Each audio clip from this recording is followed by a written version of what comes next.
Miriam, ontem os meios econômicos já deram sinais aí no final do dia sobre quando saíram aí os rumores sobre a demissão do diretor da Polícia Federal e, consequentemente, do Moro. Realizada a coisa, bom, o que o governo está dando é uma imagem aí de insegurança política e, portanto, insegurança econômica. Deve ser por aí, né, Miriam? É, exatamente, quer dizer, os mercados estão refletindo isso aí, o aumento enorme da incerteza a partir da saída do ministro Moro e da maneira como ele está saindo, né? Na Isso. verdade, acaba o governo Bolsonaro da maneira como o conhecemos. Agora começa um outro governo Bolsonaro, porque um dos pilares mais importantes era o ministro Moro. O ministro Moro e o ministro Paulo Guedes. Essa semana ele enfraqueceu o Paulo Guedes e derrubou o Moro. Então, isso depois de uma semana passada, que caiu o ministro da Saúde.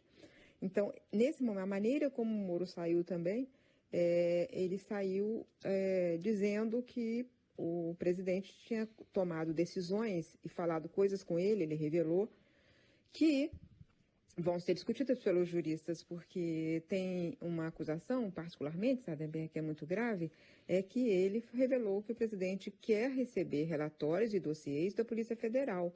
Então, ele quer que a Polícia Federal sirva a ele, né? Então, isso é uma acusação muito grave. Isso tem que ser analisado e avaliado pelas instituições brasileiras. Mas agora ele terá que montar um outro governo, escolheu o chefe da ABIN para ser o novo diretor da Polícia Federal, mas a maneira como o Moro saiu, acho que ficou muito claro que o presidente quer controlar a Polícia Federal para os seus próprios interesses. Como ele tem filhos investigados, ou que podem vir a ser investigados, pessoas em torno dele que podem ser investigadas em duas questões principalmente, né? Várias questões. A fake news, né?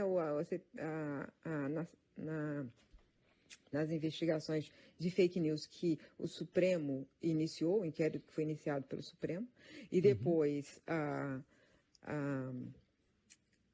esse agora que começou a partir da manifestação contra a Constituição e a democracia, e que se encaminha no sentido de buscar as informações e a manipulação desse chamado gabinete de ódio. Tem também as investigações sobre Flávio Bolsonaro no Rio de Janeiro e também e outras que estão se aproximando de pessoas ou ligadas a ele politicamente ou ligadas a ele do ponto de vista familiar.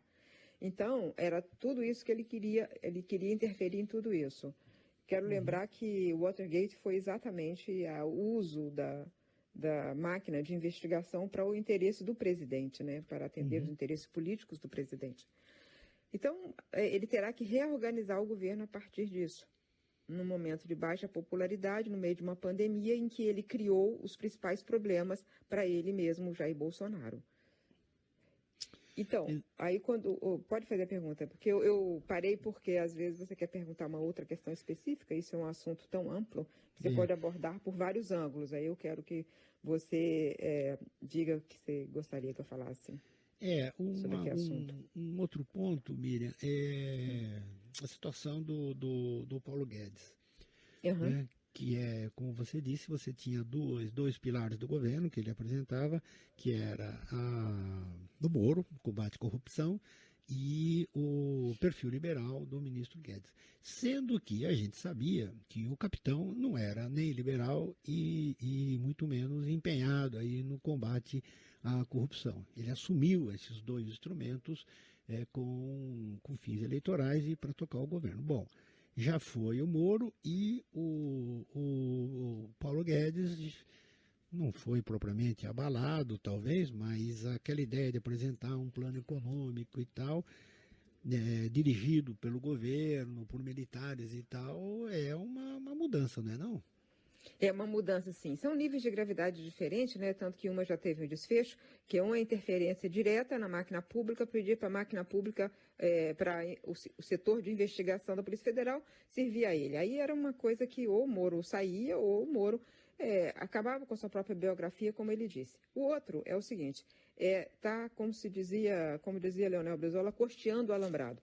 O governo está costeando o alambrado da economia, né? Porque ele quer uma saída econômica com intervenção, com muito gasto público, e isso ontem eu conversei com integrantes da equipe econômica que me disseram com todas as letras o seguinte, olha, por enquanto não aconteceu nada, a não ser aquela reunião, aquilo ali não é um plano, é um apanhado de coisas, é um esboço, mas, se o caminho for por aí, aí fica sem âncora, né? A economia fica sem âncora, porque depois da pandemia tem que retomar as velhas bandeiras de tentar organizar as contas públicas, fazer um caminho para o futuro. O buraco vai estar muito maior, mas você tem que começar a construir o futuro. Se, a partir daí, você tem uma visão estatista, porque a visão dos militares... E é uma visão do governo estatizando, né, conduzindo, e alguns empresários em torno se beneficiando disso. Geisel. Então, Governo Geisel. Governo Geisel. Então, escolha de alguns para acompanhar. E a Fiesp gosta muito dessa agenda. E ontem o general Braga Neto se reuniu com quem? Presidente da Fiesp. Então, quando se junta isso, é o oposto do que o ministro Paulo Guedes foi fazer, né? São níveis de gravidade diferentes, intensidades diferentes. Mas, como eu escrevi hoje na coluna, ele atacou as torres gêmeas, porque são as duas torres do governo dele. Então, ele tem que, a partir de agora, ele tem pouca margem de manobra para mexer na economia, porque se mexer na economia ele pode derrubar a outra torre, e terá que fazer uma mudança no Ministério da Justiça que tente recompor um pouco o que ele perdeu hoje. Hoje ele perdeu muito diante do seu eleitorado. Para quem achava que ele realmente significava o combate à corrupção, que ele nunca representou ao longo de toda a sua biografia política, ele nunca abraçou essa bandeira, mas para quem acreditou nisso e votou nisso, hoje isso cai por terra, né? Com a saída do Moro e o que ele revelou, a maneira como ele saiu, né? Ele saiu com voz mansa, mas falando coisas duríssimas sobre o presidente. Aí ele terá, se ele começar também a confirmar aquilo que nós que cobrimos a economia sabemos, Sardenberg, que ele nunca foi um liberal, nunca foi. Ele falou em fuzilar o ex-presidente Fernando Henrique Cardoso, porque ele estava fazendo uma privatização.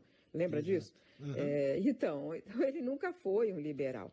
E, na verdade, ele não deixou, vamos e convenhamos, ele não deixou o Paulo Guedes fazer seu projeto. O Paulo Guedes foi cedendo,